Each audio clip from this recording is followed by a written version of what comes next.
Trouve tout de suite Alexandre Hérault, Ouvert la nuit. Eva Bester, depuis... Bonsoir d'abord. Bonsoir. On vous connaît, l'année dernière vous chroniquiez pour nous sur un registre quand même un peu différent de celui de cette année, puisque seuls vous intéressez les écrivains soit disparus depuis longtemps, soit les œuvres totalement oubliées. Exactement, c'était souvent des morts. Aujourd'hui on parle d'un vivant et puis alors... Hélas. Oh, surprise, c'est DSK qui s'invite dans cette aventure pour cette première émission littéraire. Alors là, vous y allez fort, c'est presque DSK, c'est le cerveau de DSK, mais c'est surtout un grand écrivain que je vais recevoir tout à l'heure, Stéphane Zagdanski, pour son dernier livre, Chaos brûlant. Ce sera apocalyptique et chaotique, et j'espère qu'on passera un bon moment. Miam miam. Vous connaissez ce titre, Eva Bester, de Fatboy Slim, qu'on vient d'entendre là? Oui. C'est Joker. Yeah. Vous en avez plus d'un, vous, en poche de Joker.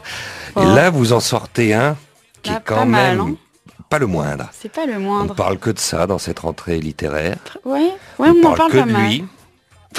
On parle que de lui, mais attendez, je ne reçois pas un des héros du livre. Ce soir, je suis en compagnie d'un guerrier ayant pour arme le verbe qu'il maîtrise à la perfection, d'un romancier et essayiste qui va là où la plupart ont peur d'aller, d'un homme très drôle et profond, pourtant, d'un puits de savoir dans lequel on ne se noie pas. Stéphane Zagdanski, bonsoir. Bonsoir. Merci d'être là. Merci à vous, merci de votre invitation. Je suis très impressionné par cette présentation. Là, maintenant, je sois à la hauteur, ça va être très dur. Vous venez de publier votre dernier roman au Seuil, qui s'appelle Chaos brûlant, et le titre est tiré d'une phrase de Nietzsche. La civilisation n'est qu'une mince pellicule au-dessus d'un chaos brûlant. Tout est dit. C'est l'exergue du livre. Exactement. Et c'est un roman magistral, démentiel, dérangeant et envoûtant, et ça traite en partie d'une affaire qui a été très médiatisée. Oui, quand vous dites en partie une affaire très médiatisée, ça veut dire qu'il faut revenir à cette date-là. Et on était, alors si je me souviens bien, le 26 juillet 2011. En le voyant, j'ai tourné la tête et j'ai dit « Je suis désolée », mais il s'est jeté sur moi et m'a attrapé la poitrine. « Non, ne t'excuse pas », il m'a dit. J'ai dit « Arrêtez ça, je ne veux pas perdre mon emploi », mais il ne voulait rien entendre. Il n'arrêtait pas de me pousser vers le couloir. J'étais tellement effrayée. Je ne l'avais jamais vu avant. J'ai regardé les informations le lendemain. Il disait que c'était l'homme qui allait être le prochain président de la France. Je me suis dit « Oh mon Dieu !» J'ai pleuré et j'ai pensé « Ils vont me tuer, je vais mourir ». Ça commence fort. Ah bah ça commence fort, Nafissatou Diallo. Votre livre s'empare en partie de l'affaire DSK. Alors je vous avoue que c'est la raison pour laquelle j'ai failli pas le lire. Mais écoutez, ça tombe bien, moi j'ai failli ne pas l'écrire. C'était pas non plus tellement ma tasse de thé, ce genre de thème. Alors pourquoi ? Et en réalité, j'ai été estomaqué par l'effet médiatique de cette affaire. C'est pas tellement la trame de l'affaire elle-même. Là, on entend Nafissatou Diallo, c'était plus d'un mois et demi après l'affaire, et on voit tout de suite que c'est une très mauvaise comédienne. Ouais. Ça veut pas dire qu'elle ment. Ça veut pas dire qu'elle joue la comédie, ça veut pas dire du tout non ? qu'elle ment. J'explique comment une Africaine prend ce genre de choses, qu'est-ce que c'est que de raconter une histoire lorsqu'on a une peule comme elle dans le roman. Donc j'explique qu'elle n'a pas du tout les mêmes critères de rapport à la parole et au récit qu'un occidental. Et c'est pour ça qu'en effet, lorsqu'on lui demande de réciter à l'américaine son viol, elle le fait si mal. Mais c'est surtout l'aspect de démence médiatique qui s'est emparé de l'affaire, qui moi m'a intéressé et qui me semblait être une information extraordinaire sur notre époque et sur ce chaos brûlant qu'à l'époque. Mais on se souvient tous, Stéphane Zagdanski, vous aussi, Eva Bester, des imprécations très vite d'un Philippe Sollers sur tous les plateaux de télé, que vous aimez bien, Philippe Sollers, bien sûr. Demandant à tous les écrivains de s'en emparer, pas tous les écrivains, mais qu'il fallait que l'écriture arrive. Bien sûr, c'était tout le monde a senti qu'il y avait quelque chose d'extraordinairement mijotant, on va dire, pour regarder la métaphore volcanique dans cette affaire, dans cette histoire, y compris les rebondissements qui ont eu lieu durant tout l'été 2011. Moi, ça faisait longtemps que je voulais parler de l'argent, de la question de l'économie. N'oublions pas que l'été 2011, c'est aussi un des thèmes de mon roman, c'est l'effondrement de l'économie planétaire. C'est-à-dire qu'on pensait depuis 2008, après la crise des subprimes, que tout allait beaucoup mieux, et DSK, lui-même, en tant que patron du FMI, passait son temps à passer de la pommade et à dire, ça y est, c'est la reprise, les Grecs, ces merveilleux Grecs ont voté pour Papandréous, qui est de gauche, donc c'est la preuve qu'ils ont enfin compris qu'il fallait nous écouter, nous, le FMI, et qu'ils allaient rentrer dans le rang, tu parles, et tout se réécroule en 2011 et DSK avec. Donc c'est ça, c'est cette, si vous voulez, cette dynamique-là qui m'a intéressé. Et je comprends, mais il y a plein d'autres en fait thèmes dans le livre, et surtout, moi j'ai pris beaucoup de plaisir à lire. On voit surtout que c'est pas l'affaire DSK en vrai qui vous intéresse, c'est un peu une toile de fond. C'est bien plus noble ce dont vous parlez. Je voudrais qu'on rentre tout de suite dans le corps du texte avec votre voix de basse, Alexandre. Est-ce que vous pouvez nous lire le début du roman? C'est un vrai roman, hein, c'est important de le dire. Quand Sakdos se présente ainsi, c'est ça? Oui, Sakdos se présente. Je sais, je ne paye pas de mine. Assis en tailleur sur le sol de ma cellule, j'attends qu'on me laisse sortir quand ils s'apercevront que Goneril m'a dénoncé à tort. J'ai refusé de lui refiler une de mes doses de dope, alors elle m'a joué un de ses sales tours. Ce n'est qu'une question d'heure. Je ne suis pas pressé, j'ai tout mon temps. Ça fait longtemps que je suis passé de l'autre côté du temps. Pas d'avant ni d'après, dans mon cerveau en fusion. Ce ne sera pas la première fois que Goneril invente à mes dépens une histoire de viol, ou de coup, ou de vol. Sans beaucoup la croire, les flics doivent suivre la procédure. Ils me gardent ici à Harlem le temps d'amener cet exalté à l'hôpital et qu'un gynécologue l'examine avant d'infirmer, comme à chaque fois, ses accusations. Je suis si peu sexuel, comment pourrais-je violenter qui que ce soit? Ma carcasse malingre, mon cœur atrophié, mon âme calcinée sont expurgés de toute libido. Dès l'enfance, on m'a vidangé les sentiments, dénoyauté les pulsions, étripé par la misère, raclé par le malheur. Non seulement je n'ai jamais violé personne, mais c'est le monde entier qui, jour après jour, pénètre en moi. Mon corps est une caisse de résonance hypersensible, et rien de ce qui émane des autres âmes ne m'est étranger. Appelez-moi Sakdos. Je suis celui qui lit dans vos pensées. Alors voilà, c'est le narrateur, Sakdos, un junkie rachitique entièrement recouvert d'un tatouage de squelette, qui a ses habitudes en fait au Manhattan Psychiatric Center à New York. Il est fiché comme souffrant de psychose hallucinatoire chronique, mais lui est persuadé de lire dans les pensées, dont celle de DSK. Nous sommes l'été 2011 et Sakdos prend l'habitude de deviser avec d'autres fous très érudits sur la chute de DSK, l'effondrement de l'économie planétaire et l'état du monde dans cet asile de fous. Alors le style que vous employez, Stéphane Zagdanski, c'est trash, c'est beau, c'est poétique, c'est drôle, c'est graphique, c'est musical, c'est érudit, c'est vertigineux et un peu mystique. Vous êtes un kabbaliste du verbe. Et le vrai sujet, je le disais tout à l'heure, c'est pas l'affaire DSK, mais c'est la démence du monde.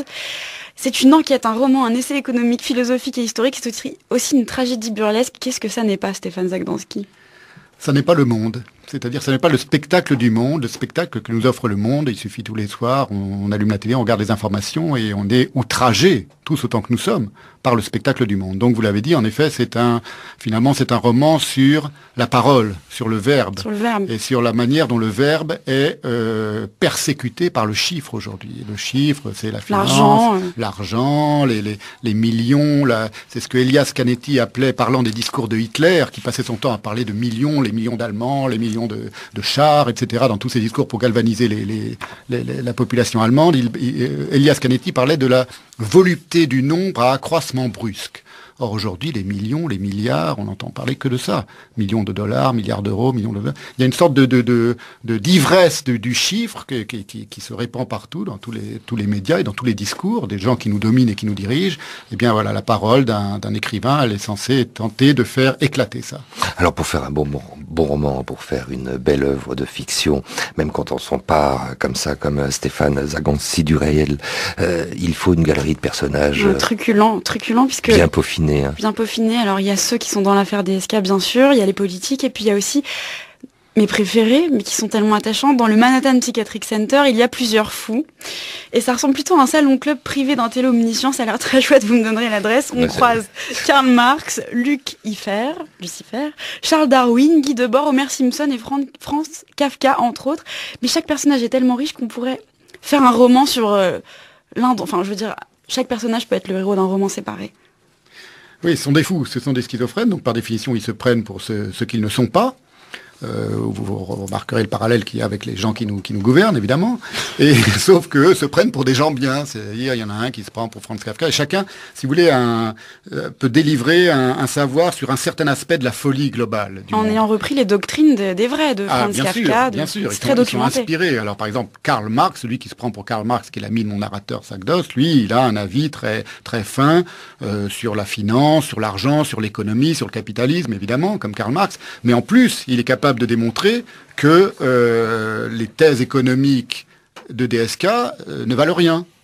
Que DSK, du point de vue de l'économie, c'était pas du tout la réputation qu'il avait et qu'il a encore, c'est un tocard. Mais c'est vrai que Marx lit DSK, oui. Il fallait opposer à DSK quelqu'un qui fut en mesure de le pulvériser. Il y avait que Karl Marx. Bon, ouais. Il y en a un que vous aimez bien parmi les personnages, parce que lui... C'est mon préféré, c'est Bobby Fischer, un ancien champion du monde d'échecs en 1972, Bobby Fischer, qui pensait que les Juifs étaient satanistes et que le christianisme était un de leurs canulars et un outil de plus pour conquérir le monde, et qui dit dans votre roman, les Juifs sont partout, ils veulent me manipuler, ils essayent même d'entrer en contact avec moi par les plombages de mes dents.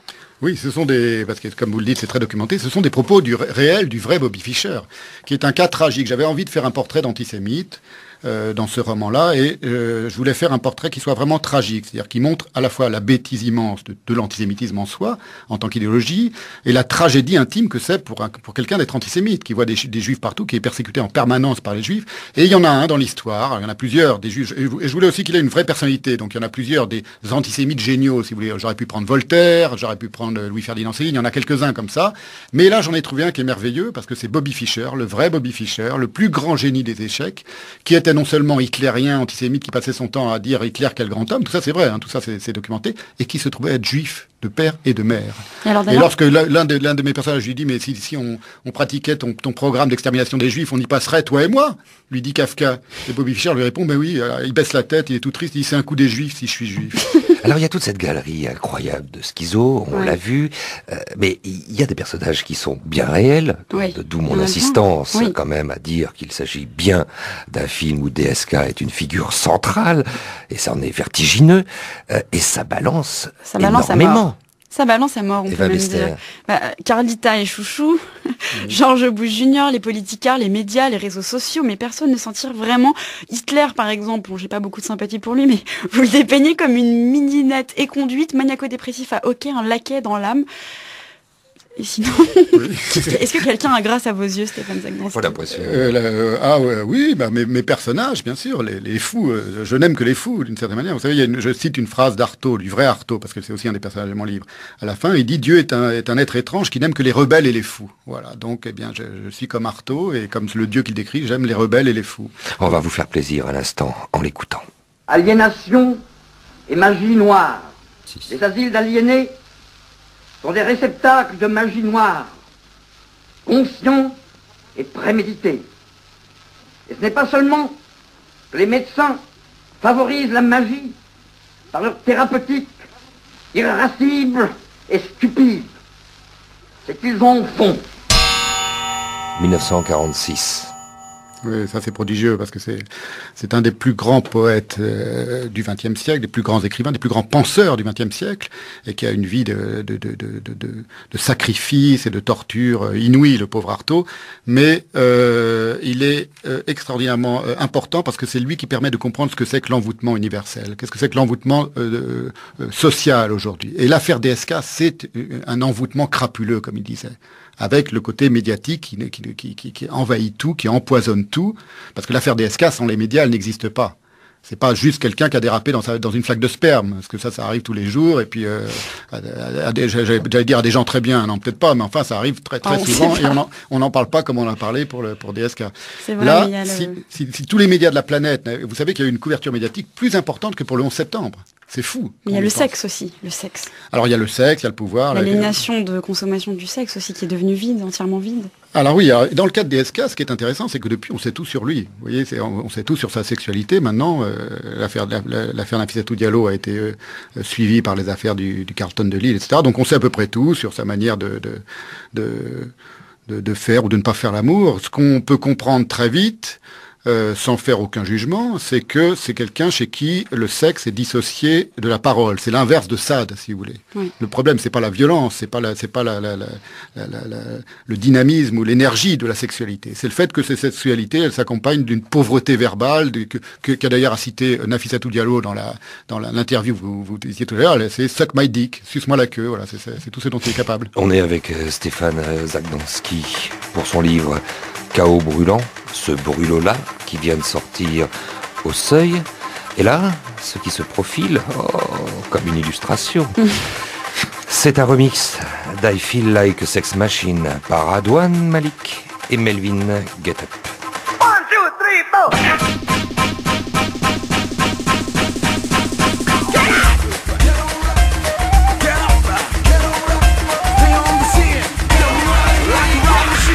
Nous sommes en bonne compagnie, un peu à l'abri du chaos, avec Stéphane Zagdanski pour son livre Chaos brûlant. Deuxième extrait, Séisme. Let the sleepyheads snooze. The world's out there waiting. Unison. Good night, good morning.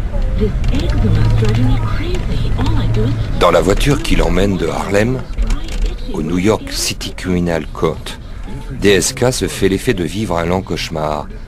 Un mauvais rêve où il aurait commis une faute de débutant, comme toucher une pièce avant de décider où la déplacer sur l'échiquier. Il a touché de son gros 11e doigt le petit pion noir du Sofitel. Maintenant, il ne peut plus reculer, et le voilà bêtement mis en échec.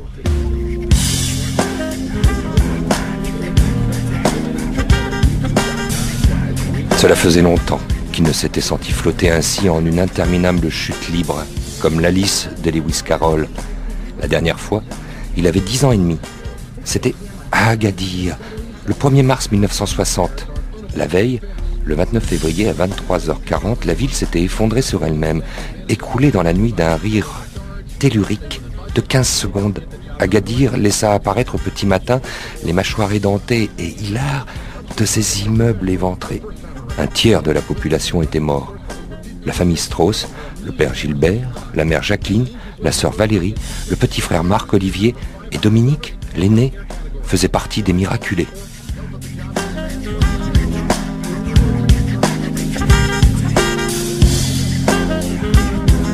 Stéphane Zagdanski, vous parlez de ce séisme d'Agadir le 1er mars 1960, mais ça rend presque DSK sympathique. Mais je pense que ça vous dérange pas en fait, parce que c'est pas une attaque contre DSK ce livre. Non, bien sûr, évidemment. Ça permet de comprendre beaucoup de choses, en tout cas de ce qu'il allait devenir. Il est, selon moi, tout ce qu'on vient de lire est vrai. Hein. C'est-à-dire, c'est véritable, ça fait partie de sa biographie. Ce ne sont pas des secrets. C'est un rescapé du cataclysme. Donc il est dans la toute-puissance après ça. Non, c'est qu'il va passer sa vie à rester un rescapé du cataclysme, c'est-à-dire à organiser ou à se laisser organiser autour de lui des cataclysmes, et tout va s'effondrer sous ses pieds en permanence, ou en tout cas à répétition, plusieurs fois dans sa carrière. On connaît tous les jalons comme ça. Il arrive au sommet, il est ministre de l'économie, et à cause d'un problème de corruption, la cassette mairie, et puis après l'affaire Tristan Banon, et puis après l'affaire Piros Kanaghi, et puis après l'affaire Nafissatou Diallo, etc.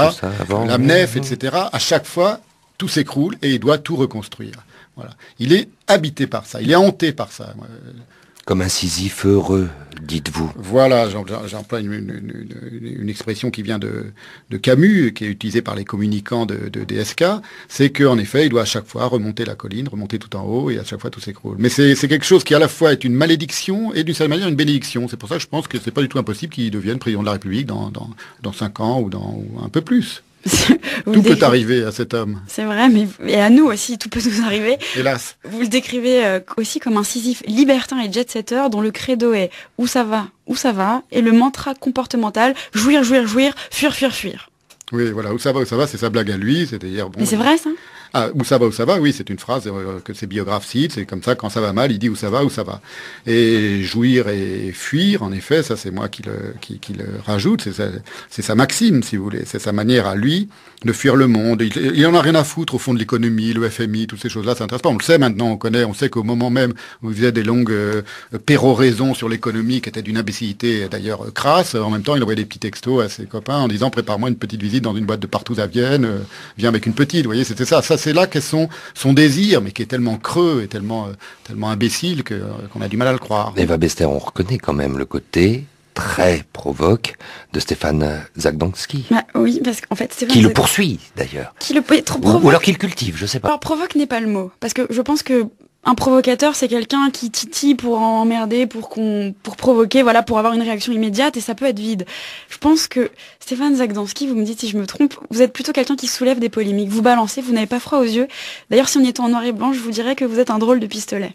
Alors, vous avez, par exemple, consacré un essai à l'antisémitisme de Céline, un autre à l'homosexualité dans la recherche du temps perdu de Proust, et vous avez aussi écrit une virulente diatribe contre le cinéma. Je cite le titre. Godard s'en souvient. Ah, s'en souvient très bien. Mais attendez, grande complicité après cette attaque. Il est vrai. La mort dans l'œil, sous-titré, critique du cinéma comme vision, domination, falsification, éradication, fascination, manipulation, dévastation, usurpation. Ensuite, parce que c'est pas tout, vous ne faites pas que des amis. Vous aurez remarqué que j'ai un peu travaillé mes allitérations. Oui, bravo, d'ailleurs je vous félicite. On vous a contacté pour figurer dans le bottin mondain, le Who is Who. Vous avez refusé. Et dans cette lettre, vous écrivez que la seule notice qui vous décrit bien, que vous connaissez et qui est parue, c'est celle-ci. Stéphane Zagdanski est né en 1963 à Paris. Charmant en société, il se révèle dans la solitude de ses livres, intransigeant, irrévérencieux, impertinent, ironique, parfois insultant, souvent drôle. Manifestement, il sait de quoi il parle et il n'attend rien de personne. Stéphane Zagdanski, n'avez-vous pas peur qu'on ait envie de vous gifler ? Ça m'arrive fréquemment, figurez-vous, qu'on me gifle dans les médias, par exemple, dans les articles qui sont écrits sur mes livres. C'est pas très grave, c'est de bonne guerre, si j'ose dire.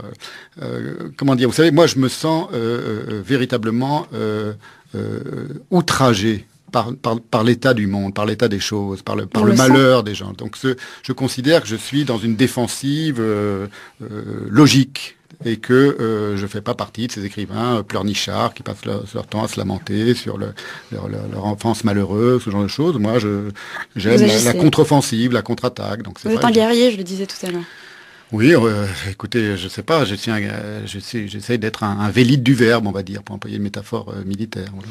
Et alors, pour parler du verbe, je serais curieuse de savoir qui vous nous recommandez dans vos contemporains, un livre à découvrir chez nos contemporains. Écoutez, il y a un livre extraordinaire, il va paraître le 26 septembre seulement, mais vous pouvez noter dès à présent son auteur. Le titre de ce livre, c'est « Tout autre, une confession », et l'auteur s'appelle François Méronis. Ça s'écrit M-E-Y-R-O-2-N-I-S. Il y a déjà un blog qui est consacré à son livre, on va beaucoup en parler, il va y avoir des couvertures de magazines autour de ce livre. C'est un homme qui est lui aussi très solitaire, oui, et qui depuis son enfance, il va raconter ça dans ce livre, tout autre, qui va raconter comment il se sent dissocié de l'humanité et comment ça va être une sorte de handicap, de défaillance qui l'accompagne depuis sa naissance, et comment il va se tenter de retrouver par la pensée et par la littérature son souffle et sa puissance. Il cite au début du livre, au tout début, ça commence par une phrase de Marilyn Monroe, qui est une vraie phrase de Marilyn Monroe, qui est splendide, et qui dit, Marilyn Monroe, c'est comme si je ne faisais plus partie de l'humanité. Voilà, c'est comme ça que commence ce livre de François Méronis, tout autre. On peut aller regarder sur Internet, c'est sur blogspot.fr. Il y a un site qui lui est déjà consacré. Je vous engage immédiatement comme attaché de presse. C'est un très bon ami à moi que j'aime beaucoup. Alors, puisqu'on est en train de justement... C'est parce que c'est un excellent écrivain que c'est un très bon ami à moi et non l'inverse. Poursuivons vers la connaissance de l'auteur, Zagdanski. Revenons à l'auteur. Et pour ça, vous nous avez, je crois, Eva Bester et les auditeurs qui vous suivaient l'année dernière et que vous fascinez doivent s'en souvenir, construit une sorte de questionnaire qu'il est peut-être nécessaire de signaler par un petit bruit. Non, pas tout de suite. Si. Non, Alexandre. Je dois d'abord remettre en contexte, parce que notre invité va être terrifié. Donc, Stéphane Zagdanski, oubliez tout ce dont on vient de parler. C'est le moment du questionnaire en apparence absurde, mais très révélateur, qui clôt notre entretien. Stéphane Zagdanski, il vous reste 7 heures à vivre et vous êtes coincé dans un supermarché. Que faites-vous ? Dans un supermarché ? Oui. Je peux pas m'enfuir du supermarché. Non, arrêtez là. C'est du tac au tac. Allez, on est un guerrier. On est un guerrier dans un supermarché. J'achète une bouteille d'eau et je la bois. Voilà. Un peu de pureté dans le supermarché. Un peu de pureté. Deuxième question. Si votre chat... De l'eau bio. Bio. Si votre chat, et ne me dites pas je n'ai pas de chat, allez voir un psy pour parler de vous, de quoi se plaindrait-il ? De mes griffes. Oh. Si vous n'étiez condamné qu'à parler d'un seul et unique sujet jusqu'à votre mort, lequel serait-il ? L'infini. L'infini ? Ah oui. Oh, j'aime cette exquise simplicité. Si vous étiez quelqu'un d'autre, vous feriez-vous la cour ? Non. Non ? Non, parce que je ne me considère pas comme quelqu'un qui a besoin de valets ou d'esclaves ou de courtisans. Et je ne suis pas moi-même un courtisan. Et vous ne vous j'aime pas les séduisez courtisans. pas? À la cour au sens amoureux? Oui. Non, je ne me ferai pas la cour. Non. Très bien. Avec quoi puis-je vous acheter? Avec quoi je ne me ferai pas la cour? Non, avec quoi puis-je vous acheter, moi? Avec un sourire, mais c'est gratuit, c'est gracieux. Dernière question. Que conseillez-vous pour se guérir du désespoir? Écoutez, je vais vous citer une phrase de Kafka, qui est très belle, que j'aime beaucoup. Kafka disait dans son journal « Le désespoir est mon affaire ». Et donc, il s'y connaissait en désespoir. Et il a une phrase très belle, une autre phrase du journal, qui d'une certaine manière est la réponse au désespoir, où il dit, si vous me laissez la retrouver... Je voilà. vous laisse, mais je pense que sur le désespoir, on est plusieurs sur le coup. Ô heure merveilleuse, c'est de Kafka. Et vous voyez, là, D'accord. c'est pas le Kafka qu'on connaît. Le désespoir est mon affaire, là, c'est le Kafka qu'on croit connaître. D'accord. Mais voici ce que dit aussi Kafka dans son journal. Ô heure merveilleuse, sérénité parfaite, jardin sauvage, tu tournes le coin de la maison et dans l'allée, la déesse du bonheur se hâte à ta rencontre. Bravo. Alors. Et ma question à moi, DSK était-il un bon coup? Alexandre. Il faudrait demander à Nafissatou Diallo, mais apparemment non. Littéraire, j'entends. Non plus, c'était pas... Non, parce que le très mauvais Vous exagérez, là. je Vous me avez dis- conscience quand même qu'on ne parle que de vous. C'est On vous parle qui beaucoup- exagérez, Alexandre. Grâce à lui. On parle beaucoup de DSK, et c'était un très mauvais coup qu'il a fait à la planète entière, parce que d'une certaine manière, il a dévoilé le poteau rose. Je rappelle le titre du livre, Chaos brûlant de Stéphane Zagdanski, c'est au seuil. Et je vous remercie tous les deux. Je sens que vous allez continuer, peut-être hors studio, cette belle rencontre. Aux auditeurs de se décider ou non, de passer à l'acte. Enfin, Merci je veux à vous. dire, merci Stéphane Zagdanski. Quand je dis passer à l'acte, c'est acheter ou non. Comme vous y allez. brûlot, chaos brûlant, au seuil donc. Bonsoir Verbester et on vous Bonsoir. retrouve dans une quinzaine de jours. Un Jeudi. autre jeudi littéraire pour nous.